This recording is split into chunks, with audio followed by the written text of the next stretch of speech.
안녕하십니까. 하루 30분 교육한 논술 명교육학의 명중호입니다. 자, 오늘은 4부 교육사회학 요점 정리를 해보도록 하겠습니다. 자, 교육사회학 1장 처음부터 한번 보도록 하죠. 교육사회학이라고 하는 것은 듀르켐이 교육을 사회적 사실로 규정하고 이를 객관적 실증적으로 취급한다고 강조하면서 교육사회학을 독자적인 학문 영역으로 구축했다고 말씀드렸습니다. 그래서 교육사회학이라고 하는 것이 뭐냐? 교육과 사회의 관계를 체계적으로 연구 분석하는 학문이고, 교육이란 현실을 사회학적으로 바라보며 학교와 사회의 관계, 학교 내부의 사회적 관계에 관심을 둔다는 것입니다. 그래서 사회학의 과학적 연구 방법에 의해서 교육 현상을 연구하는 것을 바로 교육사회학이라고 말할 수 있습니다.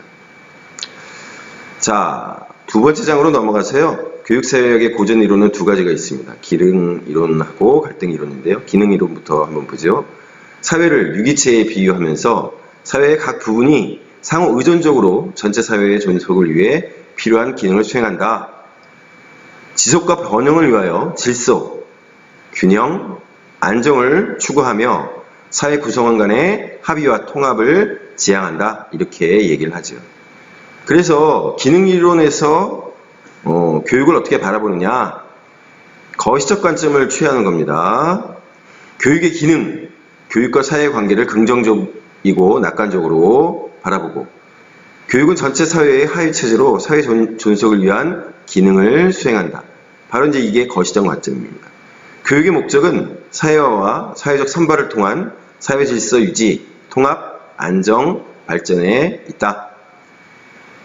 학교란 성숙한 교사가 미성숙한 학생을 가르치는 곳이고 사회를 유지 발전시키기 위하여 존재하는 함적 기관이다. 이렇게 이제 가정을 하는 거죠. 그래서 학교 교육의 목적에는 두 가지가 있습니다. 사회화가 있고 하나는 선발과 배치가 있는데, 사회화란 사회의 유지와 변화하는 사회에 적응하기 위한 것을 뜻하고요. 선발과 배치는 능력과 기술을 겸비한 사람들을 분류하고 선발하고 업적주의 사회의 기반을 튼튼히 하는 것입니다. 하지만 기능이론이라고 하는 것은 모든 사회 조직을 너무 기능적으로 바라본다는 것, 현상 유지를 옹호하는 보수적 이론, 변화를 제대로 설명하지 못하고 목적론에 빠져 있다라는 그런 비판을 받고 있죠.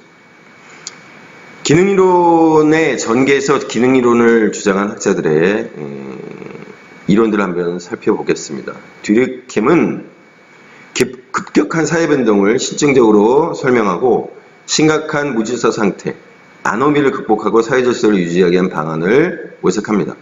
그래서 사회질서를 유지하기 위해서는 가정, 정치, 경제, 교육 등 다양한 제도들이 각각 제 역할을 수행해야 된다. 이렇게 생각을 했죠.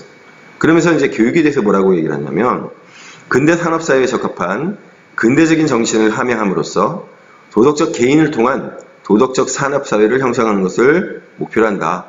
그러면서 이제 사회 유형을 두 가지로 얘기했어요. 보편사회화하고 특수사회화. 보편사회화란 사회가 요구하는 신체적, 지적, 도덕적 특성을 함양시키는 것.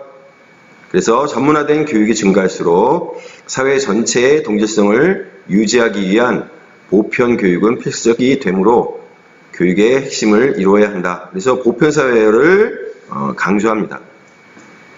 그 다음에 이제 특수사회라고 하는 것은 개인이 속하게 되는 특수한 환경이 요구하는 신체적, 지적, 도덕적 특성을 함양하는 것이다. 이렇게 얘기를 하고, 도덕교육을 강조했습니다. 교육의 목표라고 하는 것은 기술인 양성이 아니라 도덕적 자율성 개발에 있다. 이런 주장을 했죠. 또한 두 번째 학자 파슨스의 경우에는 체제를 구성하고 있는 요소들은 기능상으로 상호 의존적이고 그 체제의 계속적 작용에 적극적으로 공헌한다. 라고 얘기를 하면서 체제를 구성하고 있는 요소들은 이렇게 얘기하면서 사회체제 이론을 얘기를 합니다. 사회체제는 자기 유지와 존속을 위한 특정한 기능, 아질, AG, IL을 수행한다. 바로 이제 이 네 가지 기능이 뭐냐면 적응, 목표 달성, 통합, 유형유지. 그 가운데서 바로 이 유형유지라고 하는 것이 사회문화의 형태를 유지 존속시키는 기능이고 바로 교육이 여기에 들어갑니다. 그러면서 이제 사회에 대해서 이제 견해를 밝혔는데요. 사회는 사회의 요구에 의해 기능적으로 분화된 시체들이 유기적으로 작동하는 곳이다 라고 얘기를 하고, 교육의 역할을 하는데 바로 그것이 이제 사회화와 선발이고, 적절한 지위에 배치하는 사회적 선발 기능을 한다. 그래서 파슨스 같은 경우에는 이 선발의 기능을 더욱더 강조를 했죠. 자, 세 번째로 드리븐입니다. 드리븐은 학생들은 학교에서 산업사회에 필요한 사회규범을 습득한다. 그렇게 얘기를 하고. 그래서 명시적 과정보다는 잠재적 교육과정에 이제 관심을 뒀죠. 이 규범이라고 하는 게 잠재적 교육과정의 특징을 보이는 겁니다. 그래서 사회적 규범에 대해서 상황별로 구체화된 행정 표준이다. 그래서 개인들이 특정 상황에 어떻게 행동해야 되는지를 지시하는 원칙, 전제 또는 기대다. 그래서 규범은 학교에서 가르치는 교과목뿐만 아니라 학교 생활의 기본적인 부분이 되는 학교 규범에 따라 행동함으로써 습득된다. 그래서 네 가지를 얘기하죠. 독립심, 성취, 보편성, 특수성.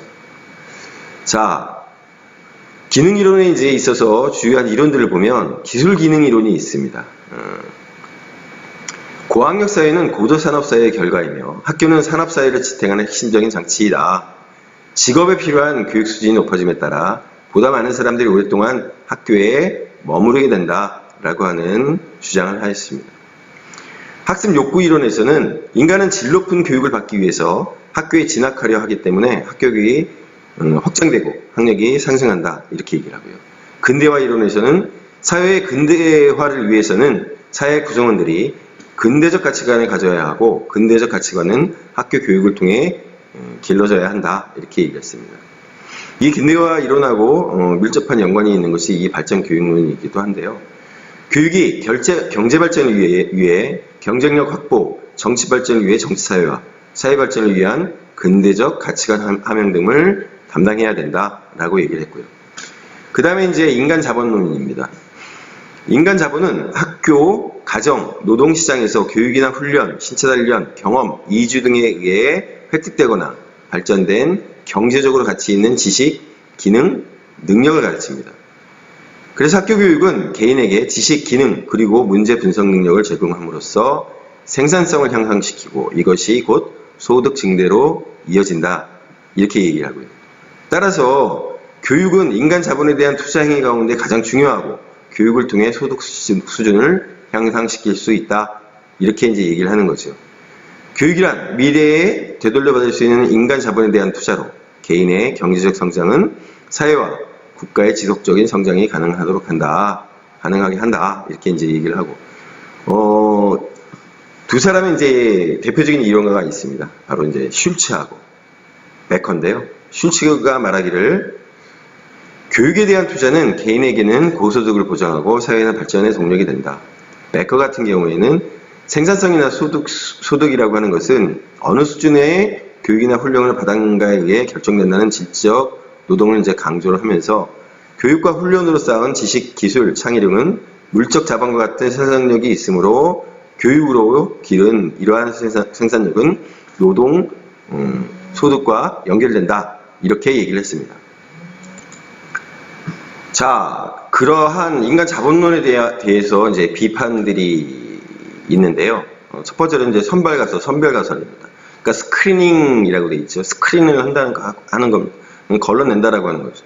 보이스와 이제 진티스가 학력이란 실질적인 생산성이 아니라 상징적인 지표에 불과하다.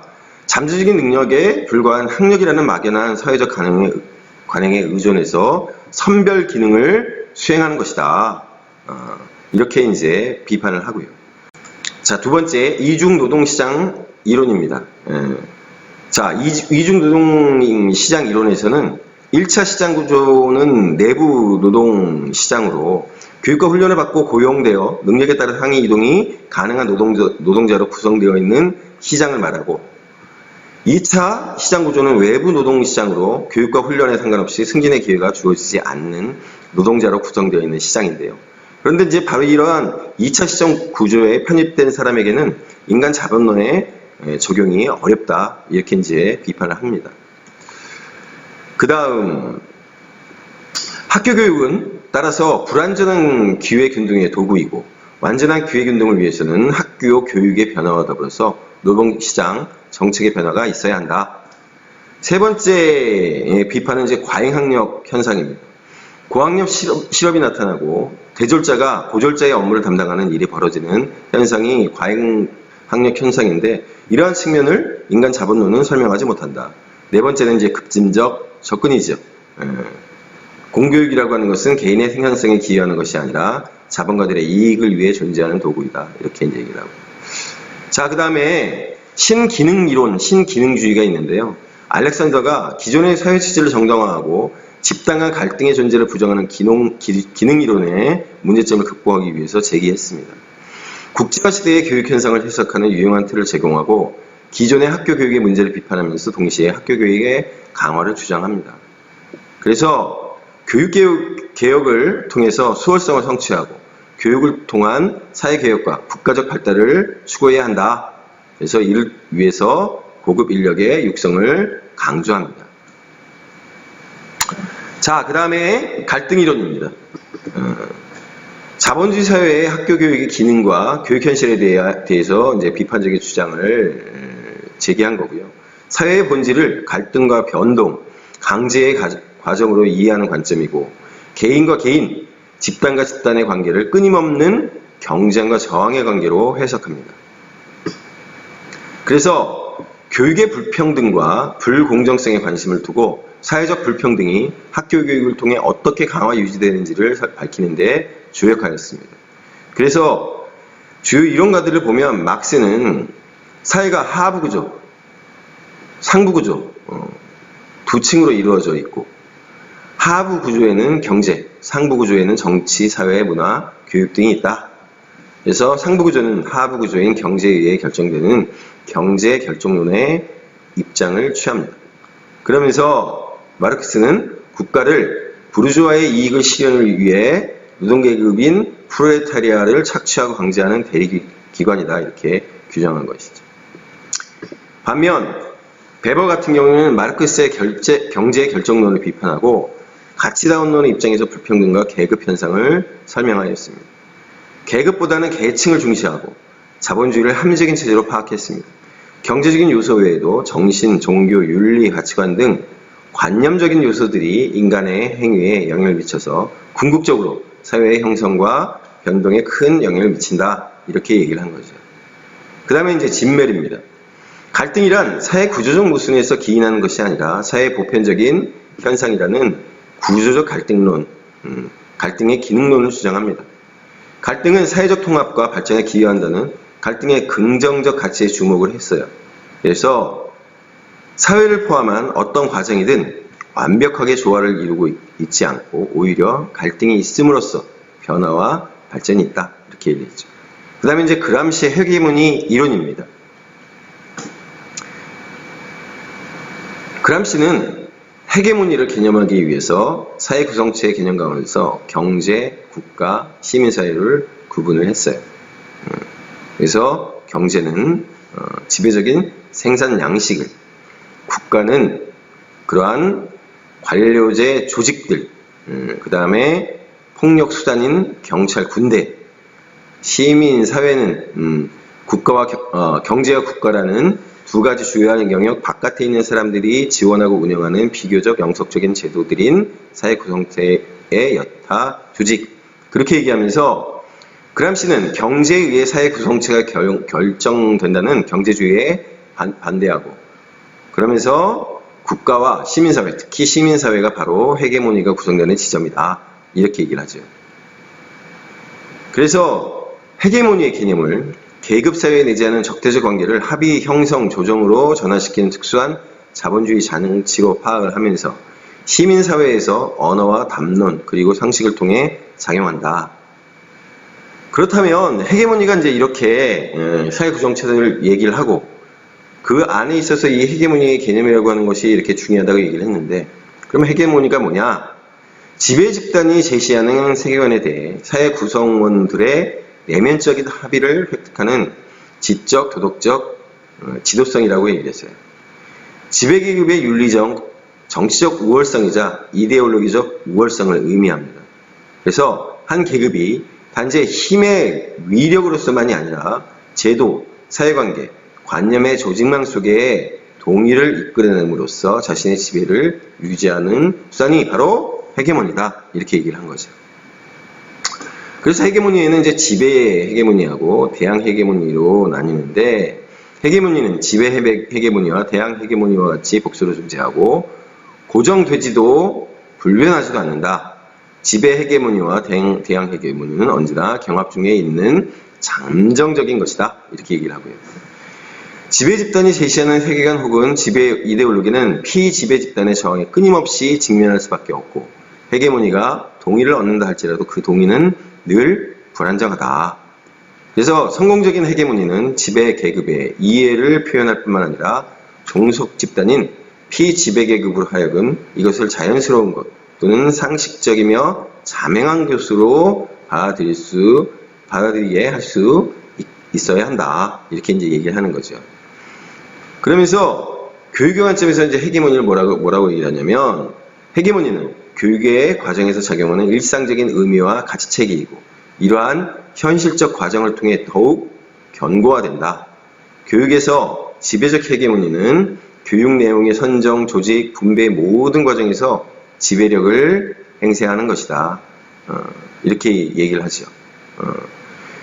교육의 과정에서 결정적인 역할인데, 교육의 과정에서 결정적인 역할을 하는 것이 이제 지식인이고, 비판 의식으로 무장된 지식인이 지배 헤게모니에 대결하는 대항 헤게모니를 창출하고 이를 통해 이데올로기적, 문화적 투쟁을 벌이는 것이 자본주의 사회에서 효과적인 혁명 전략이 될 수 있다. 이렇게 얘기를 합니다.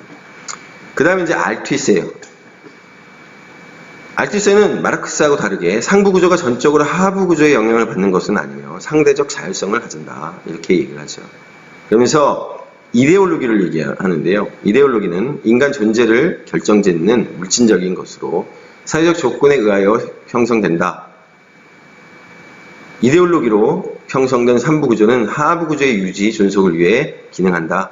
그러면서 학교란 아이들을 몇 년씩 지배 이데올로기로 포장된 일정량의 지식과 기술, 가치를 습득하여 자본주의적 생산력과 생산관계를 재생산하는 기능을 담당하는 곳이다. 이렇게 얘기를 합니다. 그 다음 다렌도르프는 갈등을 사회체제의 변동을 일으키는 주된 원인으로 보는 변증법적 갈등론을 주장합니다. 계급 갈등을 생산수단의 소유, 비소유보다는 권위 행사에 참여하느냐 혹은 배제되느냐로 이제 보았습니다. 지배 집단과 피지배 집단 간 교체가 일어나거나 지배 집단이 피지배 집단의 요구를 수용할 때 사회가 변동한다. 이렇게 얘기를 하고요. 코저는 갈등의 긍정적 기능을 중시한 기능적 갈등론을 주장합니다. 갈등이 집단 결성의 기능, 집단 보존의 기능, 집단 구조의 결정, 이데올로기의 창출, 세력 균형의 창출, 집단 동맹의 확대 등의 기능을 수행한다. 이렇게 주장을 합니다.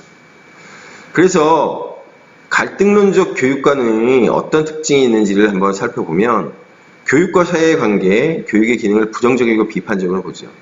사회적 불평등이 학교 교육을 통해 어떻게 유지 강화되는가에 초점을 맞추고, 학교 교육보다 부모의 사회 경제적 지위가 사회 계층의 결정적 요인으로 작용한다. 이렇게 봤습니다. 그러면서 교육의 목적, 기능을 학교는 기존의 불평등한 위계 질서를 공고히 하고 지배계급의 이익에 봉사하는 도구다. 이렇게 이제 이야기를 합니다. 주요 이론을 보면요. 보이스와 진티스가 불평등 재생산 이론에 대해서 이야기를 합니다. 학교 교육은 자본주의 사회의 불평등한 계급 구조를 재생산하는 도구로, 경제적 불평등에 따른 교육의 불평등은 다시 경제적 불평등을 재생산하고 있다고 이제 비판을 하죠. 그래서 학교 교육의 실패 원인은 교육 체제 자체에 있는 것이 아니라 체제 순종적인 노동력을 양성하려는 자본주의 경제에 있다. 이렇게 얘기를 하고요. 바로 이제 이 학교의 재생산 역할에 대해서 말하는데요. 학교는 자본주의 체제에 적합한 가치, 태도, 규범 등을 가르침으로써 지배, 피지배의 관계를 재생산한다. 학교 교육과정은 사회의 성격, 즉 자본주의 경제 구도를 반영하며 학생들의 부모가 가지고 있는 사회 경제적 지위를 재생산하는 역할을 한다. 이렇게 얘기를 합니다. 그러면서 이제 상응 이론, 대응 이론을 얘기하는데요. 학교가 자본주의 경제 구조를 재생산할 수 있는 것은 교육의 사회적 관계와 경제의 사회적 관계, 즉 학교 교육과 경제적 생생 체제가 대응하기 때문이다. 라고 얘기하면서 공장과 학교를 비교합니다.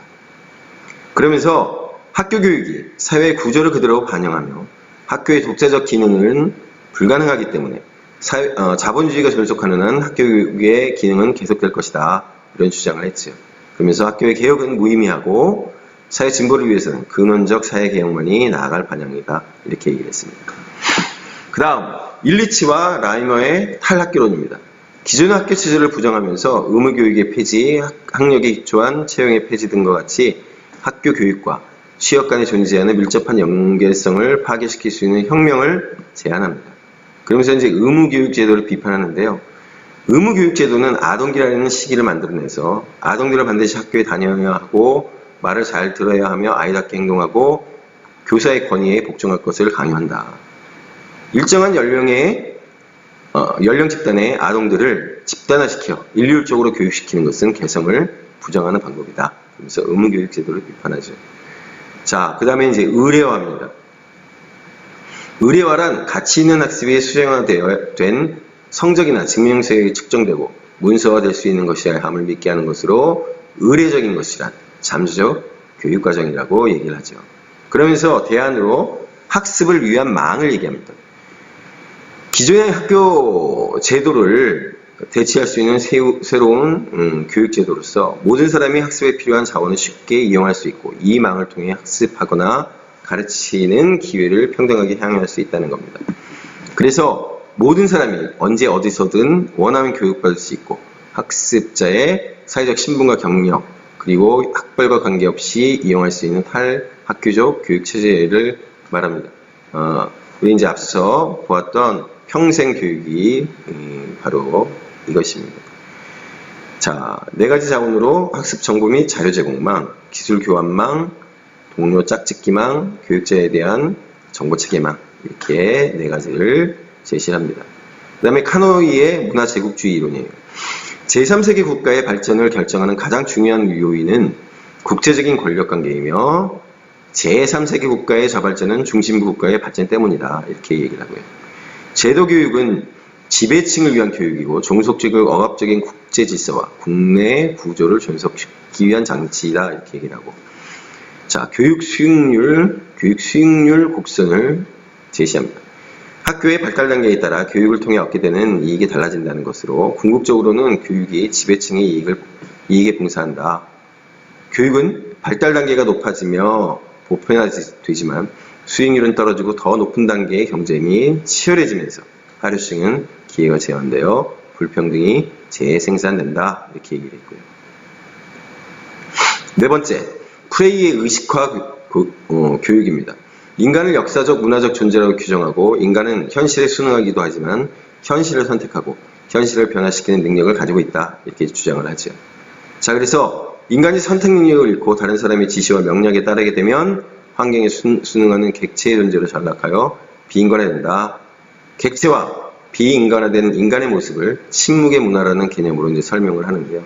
바로 이제 침묵의 문화란 피해 억압자들이 억압자의 정복 분할 지배에 문화적 침략에 의해 지배당하여 스스로의 선택 능력을 잃어버리고 억압자의 문화와 행동 양식, 가치관을 내면화하여 억압자들처럼 걷고 말고 생활하는 상태를 말합니다. 바로 이제 이러한 침묵의 문화는 교육에서 은행 저축식 교육의 형태로 이제 나타나게 되죠.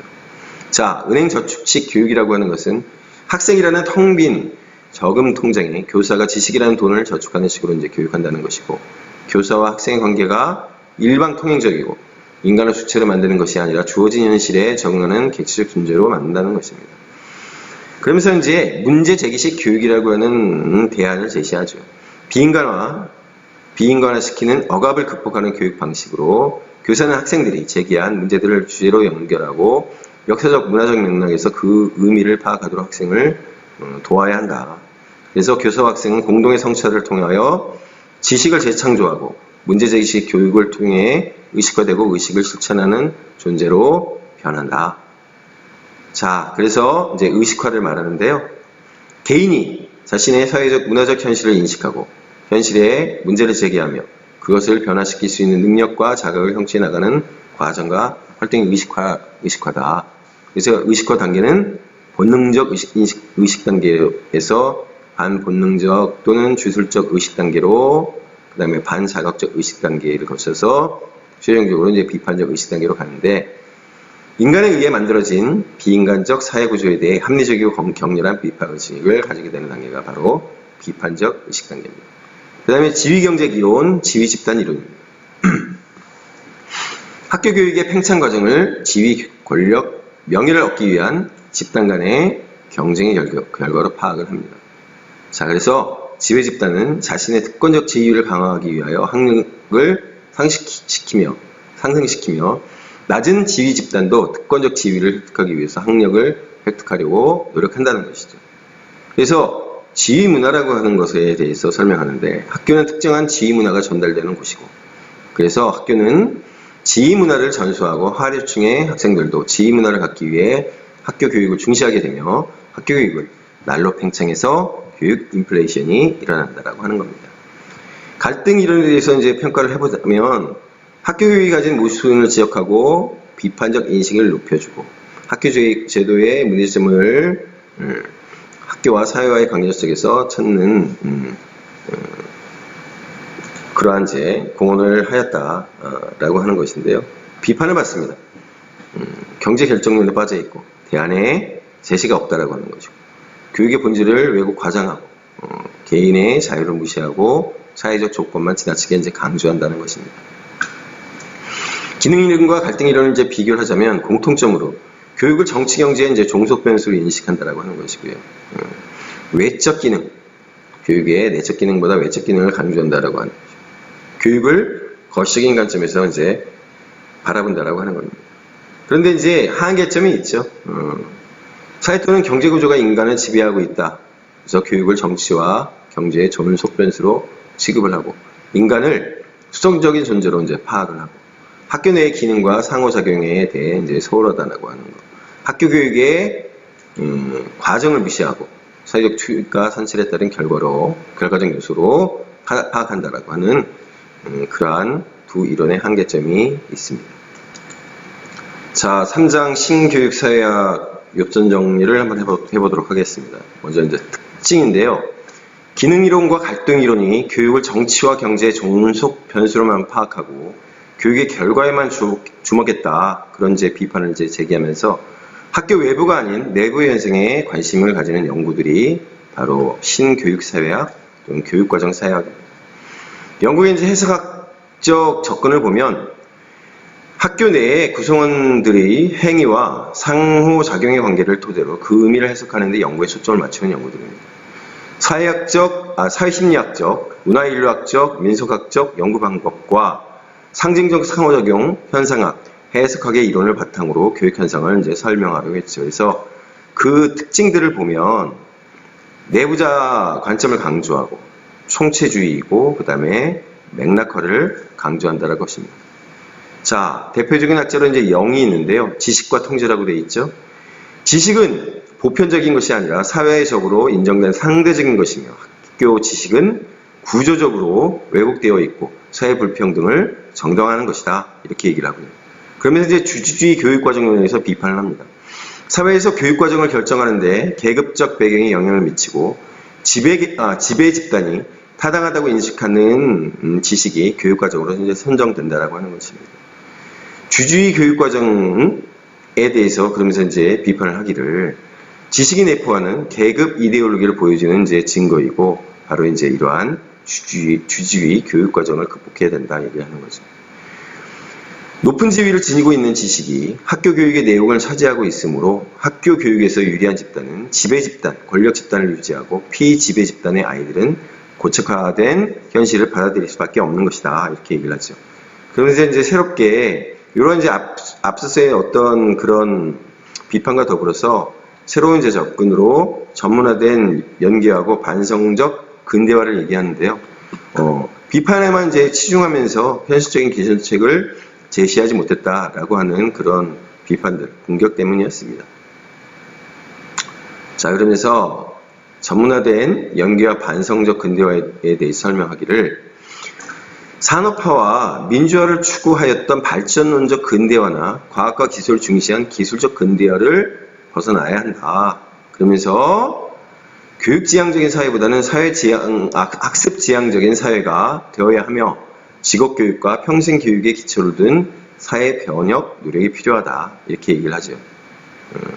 자, 그래서 미래를 위한 교육의 내용은 융통성 있는 지식이어야 하고 직업교육과 평생교육을 위한 학습조직을 중시하며 교육의 전문화 정책이 중요하다. 그러면서 전문화된 연계와 반성적 근대화를 제시를 하고 그러면서 더불어서 비판적 학습 이론에 대해서 얘기하는데요.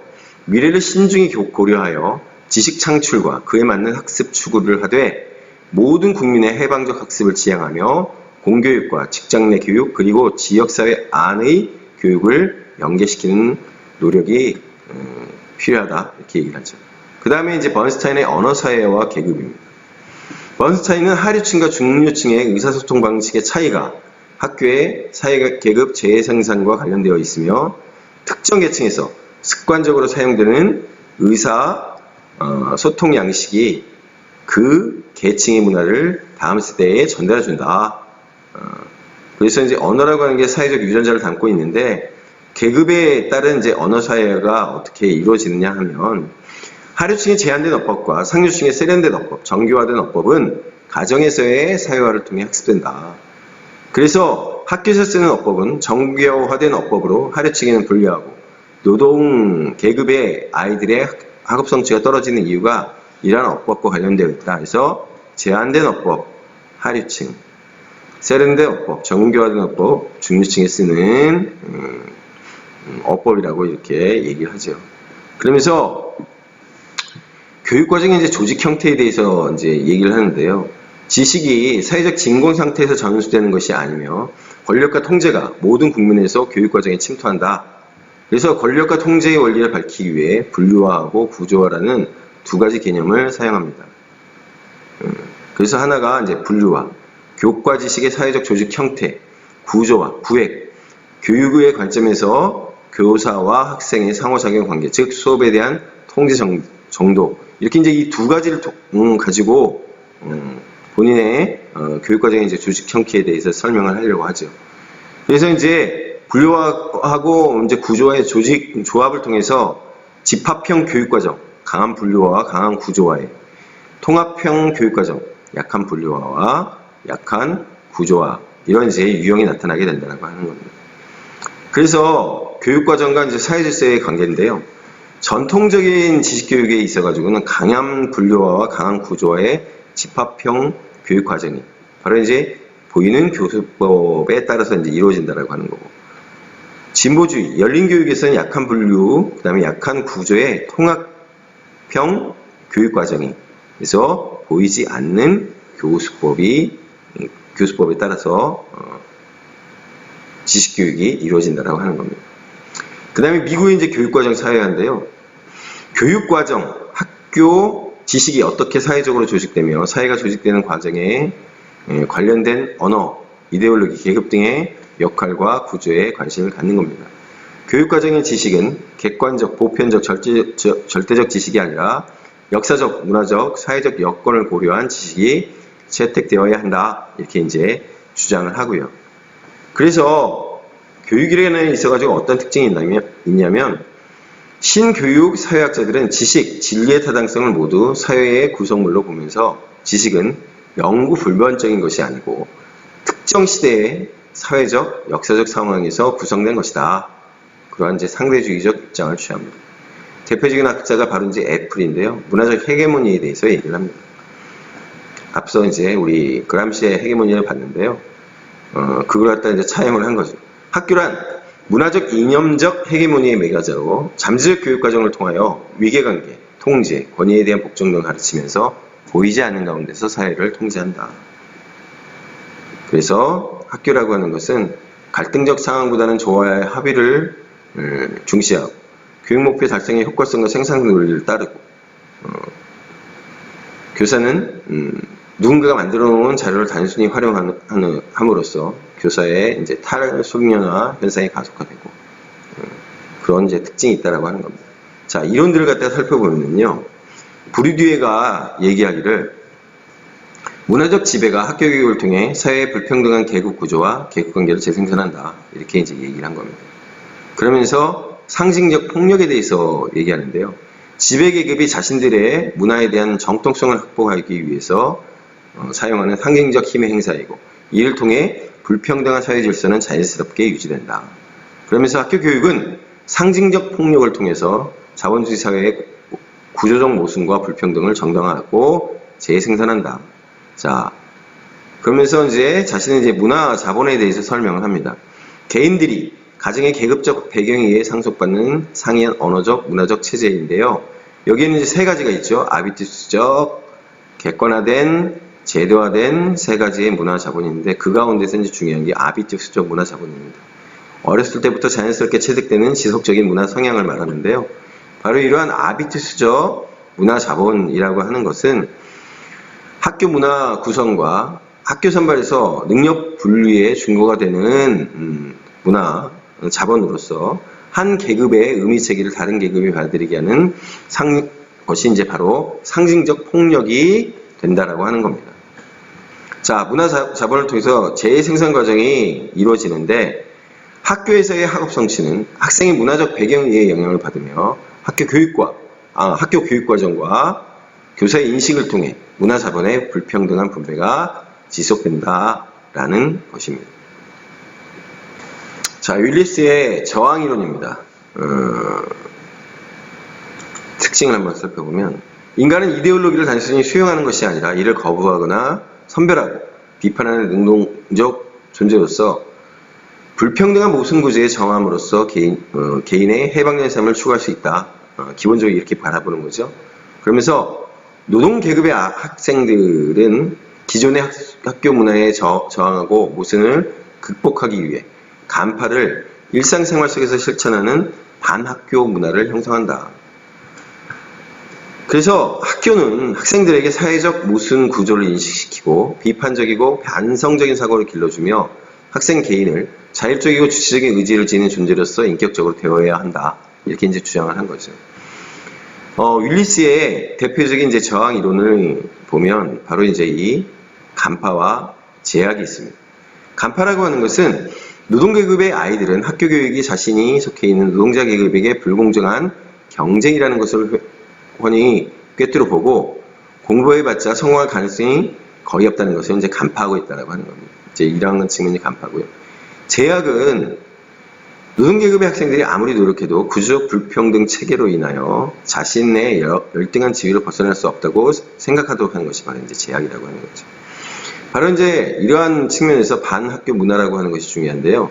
노동계급 아이들은 지배 이데올로기에 저항하는 반학교 문화를 형성함으로써 사회 불평등과 모순에 도전한다라고 하는 겁니다. 그래서 노동계급의 아이들로 하여금 학교 공부를 거부하고 나아가 사회적 관계에 저항하게 만드는 요인이 바로 이제 반학교 문화라고 하는 겁니다. 리브스가 상호작용론을 얘기를 했는데요. 교사들이 학생들을 어떻게 규정하는가에 따라서 그들의 행동이 달라지는 형태를 바로 이렇게 세 가지로 얘기합니다. 서자, 길들이기, 맹수, 조윤형, 권위주의형이죠. 연예인형, 그다음에 낭만주의형, 이렇게 세 가지로 이제 구성이 된다라고 하는 겁니다. 자, 맥닐의 방어적 수업입니다. 한 명의 교사가 수십 명의 학생들을 가르치는 학급 상황에서 교사는 학생들로부터 자신을 지켜야 한다는 구조적 방어의식을 갖게 된다라고 하는 거죠. 그래서 방어적 수업의 유형으로는 단순화, 단편화, 그다음에 신비화, 생략, 그다음에 방어적 단순화, 이렇게 네 가지가 있다라고 하는 거고요. 자, 왈라스는 교육과정 우선순위의 변화 과정을 사회의 이념적 변화에 따라 살펴봐야하는데요. 이 바로 이제 교육과정의 강조점이 달라지는 겁니다. 그래서 혁명기, 보수기, 복고기를 거치면서 교육과정의 강조점이 달라진다. 그래서 혁명기에는 도덕을, 보수기에는 실용적, 실제적 기술이나 지식을, 복고기에는 다시 도덕성을 강조한다. 이렇게 이제 강조점이 달라진다는 것을 말합니다. 이어서 4장입니다. 사회이동과 교육인데요. 사회이동의 기초 잠깐 보면 사회이동이란 사회적 위계체계 속에서 한 개인이나 집단이 하나의 사회적 지위에서 다른 사회적 지위로 이동하는 것을 말합니다. 바로 이제 이러한 사회적 사회이동에 교육이 영향을 끼친다는 것이죠.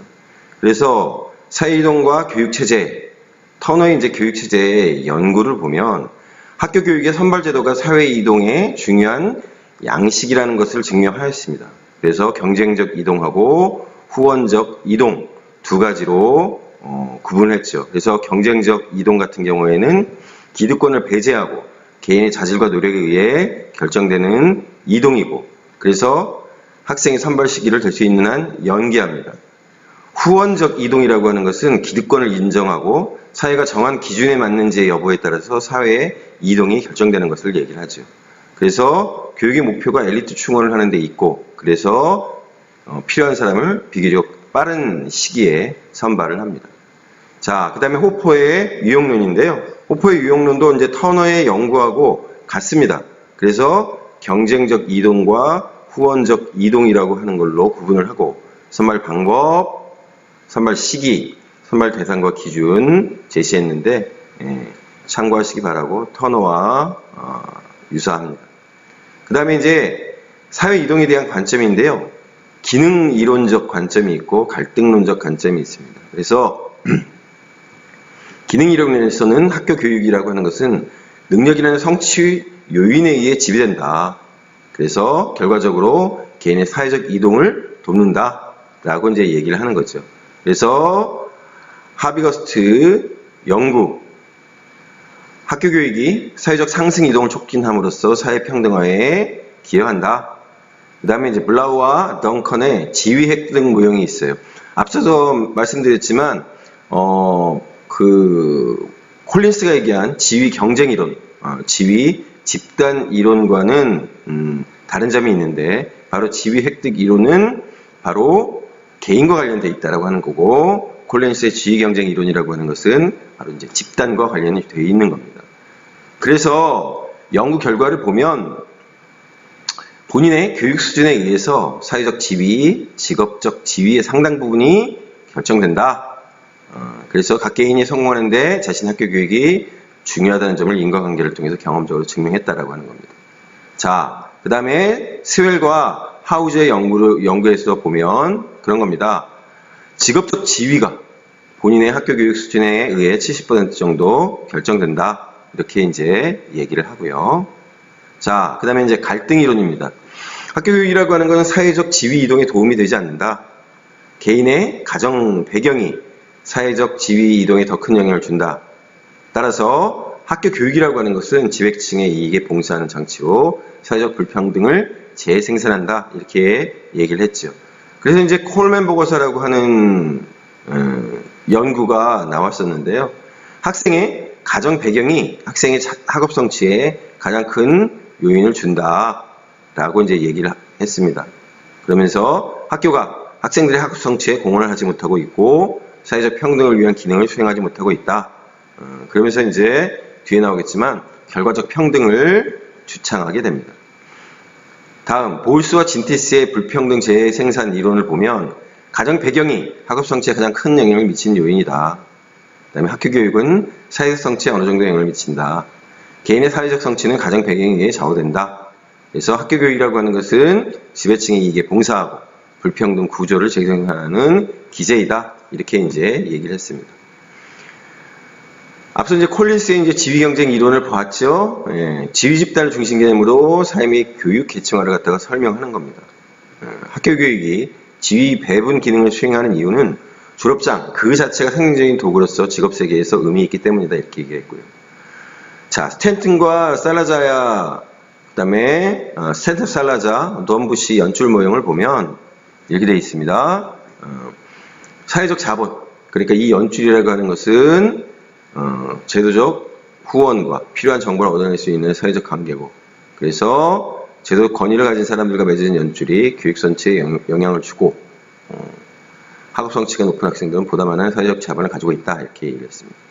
그 다음에 이제 무효과론인데요. 무효과론이라고 하는 것은 학교 교육이 사회평등에 영향을 끼치지 못한다라는 거죠. 그래서 앞쪽에 나온 갈등 이론과 흡사합니다. 그래서 무효과론으로 따로 구분하지 않고 갈등 이론 쪽으로 집어넣는 학자들도 많아요. 어쨌든 그러함에도 불구하고 이제 교육이라고 하는 게 사회적 평등화, 사회적 이동에는 기여하지 못하지만 다른 가치를 갖다가 추구한다라고 하는 점에서 무효과론으로 이제 구분을 하는 겁니다. 그래서 젠크스 같은 경우에 학교 교육을 받은 기간이나 인적 요인이 개인의 소득과 상관이 없었고 아버지의 직업이나 교육도 상관이 없었다. 이렇게 얘기를 하고요. 서로의 방어적 투자라고 하는 말이 있죠. 교육기회 확대에 따라 일반적 교육 수준이 향상되면서 지위 유지의 위협을 느낀 지배층은 더 많은 교육 투자를 통해서 교육의 차별 절차를 꾀한다라고 하는 겁니다. 그 다음에 치수익과 민서가 얘기하기를 교육이 사회평등하게 기여한다는 사실을 확인하기 어렵고 있다고 하더라도 매우 미미하다. 교육 불평등은 일관성 있게 개선되었으나 소득의 불평등은 개선되지 않았다. 이렇게 얘기를 합니다. 자, 다음에 교육과 사회평등이에요. 교육평등의 관점에서 본다면 기본적 평등, 소극적 평등, 자유주의적 평등, 그 다음에 급진적 평등 이렇게 나눠진다라고 하는 건데 여러분들 이거는 받으시기 바라고요. 그래서 이제 교육평등과는 이제 변청에 대해서 이제 구분하는데 콜맨 같은 경우에 산업화 이전 단계, 초기 산업화 단계, 능력에 따른 기회균등, 그 다음에 적극적 평등관 얘기했는데 이 사람이 얘기하고 싶은 것은 바로 이 적극적 평등관입니다. 결과의 평등을 강조하고 그래서 교육의 목적이 학교에 다니는 것이 아니라 배울 것을 배워야 하는 것으로 이제 바뀐 거죠. 그리고 이제 후센 같은 경우에 보수주의적 평등관, 자유주의적 평등관 얘기를 하고 그 다음에 이제 보상적 평등관을 갖다 얘기하고 싶은 거예요. 자유주의적 평등의 개념이 결과적으로 학교 교육의 불평등으로 이어지고 이를 정당화한다는 비판을 반영하는 겁니다. 그래서 교육 결과의 균등을 강조하면서 보상교육의 실시를 주장합니다. 자, 그 다음 교육평등의 원리가 나오는데요. 공정한 경쟁의 원리, 그러니까 교육의 기회를 균등하게 주는 것, 교육 기회의 균등의 원리, 이거고요. 최대 이익의 원리라고 하는 것은 공유주의의 원리입니다. 최대 다수의 최대 행복. 우리 행위가 도덕적인가 아닌가의 판단은 결과에 달려있다. 최선의 행위란 최선의 결과에 따른 행위이다. 인간 존중의 원리는 칸트라고 말씀을 드렸습니다. 그래서 다른 사람을 수단이 아닌 목적으로 대우해야 하고 인간이 자유롭고 이성적인 도덕적 행위자임을 중요하게 여긴다라고 하는 거고 차등의 원리는 롤스입니다. 롤스. 그래서 사회적으로 가장 불합리한 입장에 있는 사람들에게 이익이 되는 방식으로 자원을 배분해야 된다라고 이제 얘기를 합니다. 자, 교육 평등관을 갖다가 이제 분류를 하는데요. 기회의 평등이라고 하는 측면에서 교육 기회의 허용적 평등, 교육 기회의 보장적 평등. 그러니까 앞서서 있어서 허용적 평등은 제도적 차별의 철폐. 그래서 모든 사람에게 동등한 기회가 주어져야 한다라고 하는 거고요. 하지만 교육의 양은 개인의 능력에 비례해야 한다. 그래서 능력에 따른 차별을 인정합니다. 보장적 평등은 취약에 장애가 되는 경제적, 지리적, 사회적 재반 장애를 제거함으로써 교육받을 기회를 실현시켜 줘야 한다라고 하는 거죠. 그래서 교육 여건의 물리적 개선에 이제 초점을 두는 겁니다. 그다음에 이제 내용의 평등이 있어요. 내용의 평등에는 과정적 평등, 그래서 교육 조건의 평등과 보상적 평등, 결과의 평등 두 가지로 나누죠. 그래서 과정적 평등이라고 하는 것은 학교의 시설, 교사의 질, 교육과정 등에 있어서 학교 간의 차이가 없어야 한다. 그래서 취약의 평등이 아니라 효과적인 학교에 평등하게 취약할 수 있어야 한다라고 하는 겁니다. 그 다음에 이제 보상적 평등이라고 하는 것. 결과의 평등이라고 하는 것은 교육의 결과가 평등해야 진정한 평등이 이루어졌다고 이제 보는 입장이고, 따라서 능력이 낮은 학생들에게 더 나은 교육 조건을 제공하는 겁니다. 그래서 능력이 낮은 학생에게 교사가 더 많은 시간과 노력을 기울여야 하고 더 좋은 교육 조건이 제공되어야 한다. 이런 주장인 것입니다. 그 다음에 이제 교육 격차예요. 교육 격차를 바라보는데 절대적 결핍과 상대적 결핍이 있고 기회의 균등과 결과의 균등, 교육의 동질화 기능과 분화의 기능, 이렇게 각각 의견들이 이제 갈리는 겁니다. 자, 받으시기 바라고요. 그래서 교육 격차를 설명하는 모형에 결핍 모형, 그 다음에 기회 모형이 있습니다. 그래서 결핍 모형이라고 하는 것은 학생이 지닌 속성의 차이로 교육 격차가 발생한다는 거예요. 그러니까 이 속성을 가지고 있으면 결핍하지 않는데 이 속성이 없으면 결핍이라는 거죠. 기회 모형이라고 하는 것은 교육에 투입되는 자원을 교육 격차의 원인으로 보는 거예요.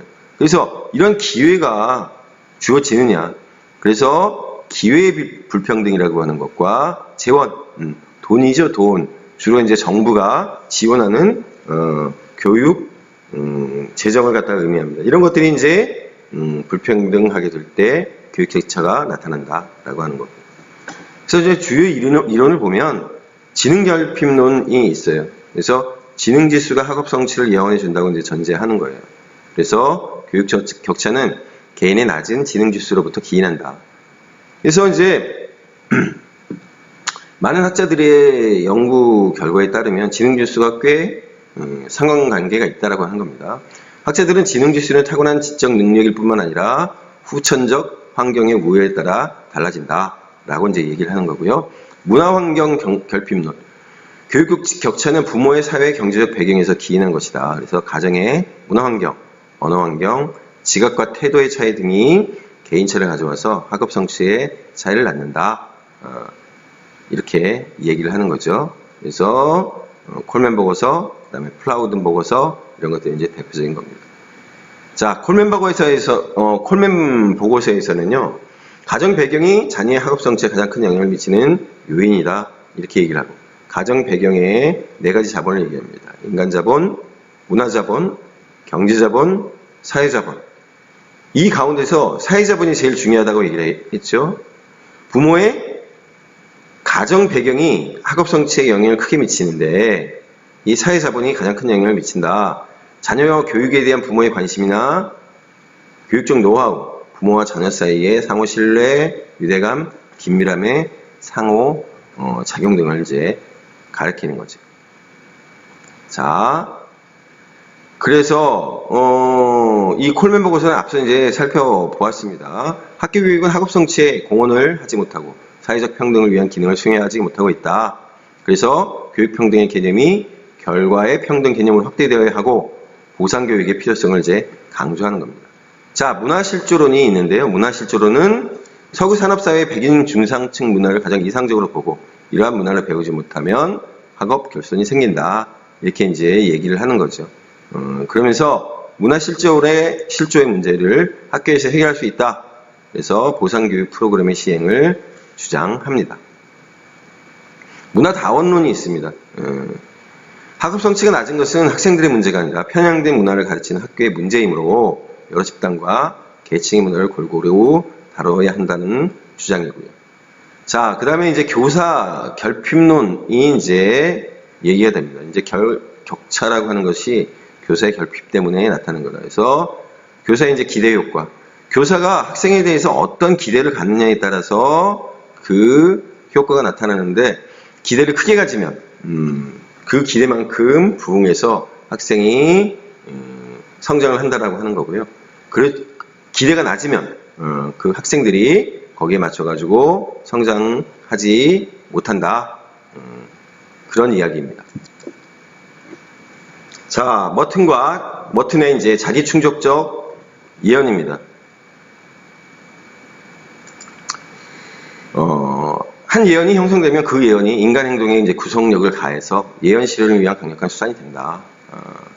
그런데 이제 긍정적이기도 하고 부정적이기도 할 수 있는데, 부정적인 것은 왜곡된 판단이나 평가가 진실인 것처럼 취급돼서 학생한테 악영향을 미친다는 거죠.